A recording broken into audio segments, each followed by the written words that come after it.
ಶ್ರೀರಾಮಕೃಷ್ಣ ವಚನವೇದ. ಶ್ರೀರಾಮಕೃಷ್ಣರು ಬ್ರಹ್ಮಭಕ್ತರೊಡನೆ ಭಾಗ 1 ಎಂಬ 6ನೇ ಅಧ್ಯಾಯದ ಮುಂದುವರೆದ ಭಾಗ. ಪರಮಹಂಸರು ಹೇಳುತ್ತಿದ್ದಾರೆ, ಒಮ್ಮೆ ಒಬ್ಬ ಕಳ್ಳ ರಾಧಾಕಾಂತ ದೇವಾಲಯಕ್ಕೆ ನುಗ್ಗಿ ದೇವರ ಆಭರಣಗಳನ್ನು ಕದ್ದುಕೊಂಡು ಹೋಗಿಬಿಟ್ಟ. ಮಥುರ ಬಾಬು ದೇವಾಲಯಕ್ಕೆ ಹೋಗಿ ದೇವರಿಗೆ ಹೇಳಿದ, ಛೇ, ನೀನು ಎಂಥ ದೇವರು, ನೀನು ನಿನ್ನ ಒಡವೆಯನ್ನು ರಕ್ಷಿಸಿಕೊಳ್ಳಲಾರದೆ ಹೋದೆಯಲ್ಲ.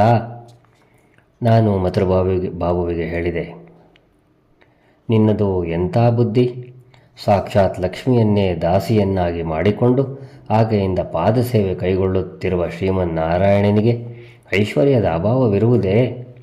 ಆ ಒಡವೆ ನಿನಗೇನು ಬಹಳ ಬೆಲೆಯುಳ್ಳ ವಸ್ತು ಆಗಿರಬಹುದು, ಆದರೆ ಭಗವಂತನಿಗೆ ಅವೆಲ್ಲ ಕೆಲವು ಮಣ್ಣಿನ ಹೆಂಟೆ ಮಾತ್ರ. ಛೇ, ನೀನು ಇಂಥ ಬುದ್ಧಿ ಇಲ್ಲದ ಮಾತನ್ನು ಎಂದಿಗೂ ಆಡಬಾರದಾಗಿತ್ತು. ನೀನು ಭಗವಂತನಿಗೆ ಏನು ಐಶ್ವರ್ಯಗಳನ್ನು ತಾನೇ ಕೊಡಬಲ್ಲೆ?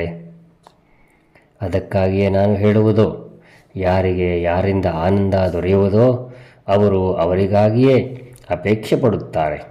ಆ ವ್ಯಕ್ತಿಯ ಮನೆ ಎಲ್ಲಿದೆ, ಅವರಿಗೆ ಎಷ್ಟು ಮನೆಗಳಿವೆ, ಎಷ್ಟು ತೋಟ ತುಡಿಕೆಗಳಿವೆ, ಆಳುಕಾಳು ಎಷ್ಟು ಜನ ಇದ್ದಾರೆ, ದಾಸಿ ಗೀಸೆಯರು ಎಷ್ಟು ಮಂದಿ, ಇವುಗಳ ಸುದ್ದಿ ಸಮಾಚಾರಗಳಿಂದ ಅವರಿಗೇನು ಪ್ರಯೋಜನ? ನರೇಂದ್ರ ಕಣ್ಣಿಗೆ ಬಿದ್ದ ಎಂದರೆ ಎಲ್ಲವೂ ಮರೆತೇ ಹೋಗಿಬಿಡುತ್ತದೆ. ಆತನ ಮನೆಯಲ್ಲಿದೆ, ಆತನ ತಂದೆಗೆ ಏನು ಕೆಲಸ, ಆತನಿಗೆ ಎಷ್ಟು ಜನ ಸಹೋದರರಿದ್ದಾರೆ, ಇವೇ ಮೊದಲಾದ ಪ್ರಶ್ನೆಯನ್ನು ಮರೆತೂ ನಾನು ಅವನಿಗೆ ಇದುವರೆವಿಗೆ ಒಂದು ದಿನವೂ ಹಾಕಿಲ್ಲ. ಭಗವಂತನ ಮಾಧುರ್ಯ ರಸದಲ್ಲಿ ಮುಳುಗಿ ಹೋಗಿಬಿಡು. ಆತನ ಅನಂತ ದೃಷ್ಟಿಯು, ಆತನ ಅನಂತ ಐಶ್ವರ್ಯದ ಸುದ್ದಿ ಸಮಾಚಾರ ನಮಗೇಕೆ? ಪರಮಹಂಸರು ಹಾಡುತ್ತಿದ್ದಾರೆ, ಮುಳುಗು ಮುಳುಗು ಮನವೇ, ಹಿರಿಯೊಲವಿನ ಕಡಲಾಳಕ್ಕೆ ಮುಳುಗು ಮುಳುಗು ಒಳಗೆ. ಶ್ರೀರಾಮಕೃಷ್ಣರು ಮಾತು ಮುಂದುವರಿಸುತ್ತಿದ್ದಾರೆ, ಹೌದು, ನಿಜ. ಭಗವಂತನ ದರ್ಶನ ದೊರೆತ ಮೇಲೆ ಭಕ್ತನಿಗೆ ಇಚ್ಛೆಯಾಗುತ್ತದೆ ಆತನ ಲೀಲೆ ನೋಡೋಣ ಅಂತ. ರಾವಣನನ್ನು ವಧಿಸಿದ ನಂತರ ಶ್ರೀರಾಮಚಂದ್ರ ಲಂಕಾಪುರಿಯನ್ನು ಪ್ರವೇಶ ಮಾಡಿದ.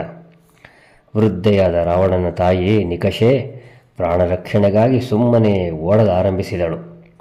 ಲಕ್ಷ್ಮಣ ರಾಮನನ್ನು ಕೇಳಿದ, ರಾಮ, ಇದೇನಾಶ್ಚರ್ಯ, ಈ ನಿಕಷೆ ಇಷ್ಟೊಂದು ವೃದ್ಧೆಯಾಗಿದ್ದಾಳೆ, ಇಷ್ಟೊಂದು ಪುತ್ರಶೋಕ ಪಡೆದಿದ್ದಾಳೆ, ಆದರೂ ಪ್ರಾಣಭಯದಿಂದ ಓಡಿ ಹೋಗುತ್ತಾ ಇದ್ದಾಳಲ್ಲ, ಏನಾಶ್ಚರ್ಯ?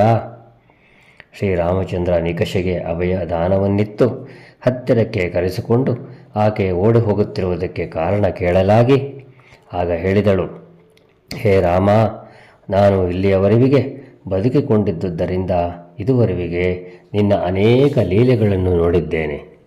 ನೀನು ಇನ್ನೂ ಮಾಡಬಹುದಾದ ಲೀಲೆಗಳನ್ನು ನೋಡಲು ಇನ್ನೂ ಹೆಚ್ಚು ಕಾಲ ಬದುಕಿರಬೇಕು ಎಂಬುದಾಗಿ ಇಚ್ಛೆಯಾಗುತ್ತದೆ. ಶಿವನಾಥನಿಗೆ, ನಿಮ್ಮನ್ನು ನೋಡಲು ನನಗೆ ಇಚ್ಛೆಯಾಗುತ್ತಿದೆ. ಶುದ್ಧಾತ್ಮರನ್ನು ನೋಡದೆ ಮಾತಾಡದೆ ನಾನು ಹೇಗೆ ತಾನೇ ಬದುಕಿಕೊಂಡಿರಲಿ? ಅವರು ಪೂರ್ವ ಜನ್ಮ ನನ್ನ ಬಂಧುಗಳಾಗಿ ಕಾಣಬರುತ್ತಾರೆ. ಜಯರಾಮಕೃಷ್ಣ. ಹರೇ ಮುರಾರೇ ಮಧುಕೈಟಭಾರೇ ಗೋವಿಂದ ಗೋಪಾಲ ಮುಕುಂದ ಶೌರೇ ಅನಂತ ಶ್ರೀಧರ